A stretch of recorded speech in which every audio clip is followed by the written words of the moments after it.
In the wake of Liberal contracts gone awry and industrial unrest, the Premier and two of his ministers are in California, despite being snubbed by Governor Schwarzenegger.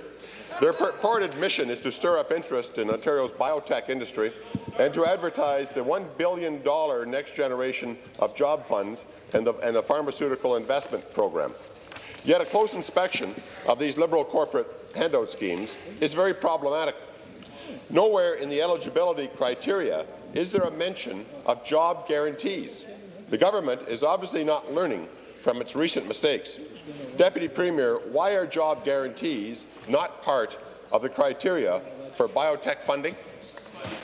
To the Minister of Finance, Mr. Speaker. Minister. You know, I think I need to remind the member of some facts about our province. I wonder if the member knows that Ontario is #2 in pharmaceutical research, Mr. Speaker, in Canada, and those are the kinds of things we're investing in.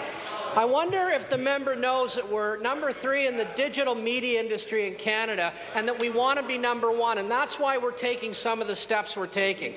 I wonder if he knows that we're #1 in the ICT sector in Canada.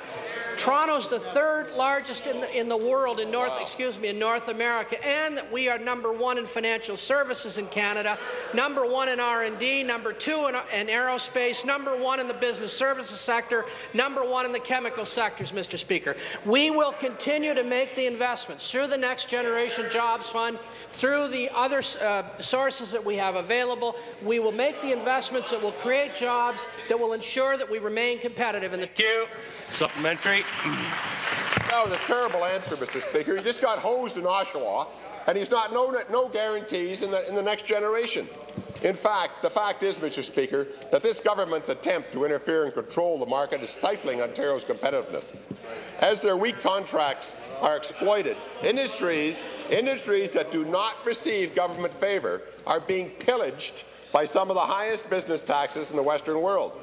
Deputy Premier, when will your government learn that no strings attached one-off handouts are not effective in the long term? When will you stop wasting Ontario taxpayers' dollars and pay attention to some of the experiences you've had just recently in Oshawa, where you got hosed because your guarantees were no good? Well, the member for Oshawa, the member for Whitby called for that, Mr. Speaker.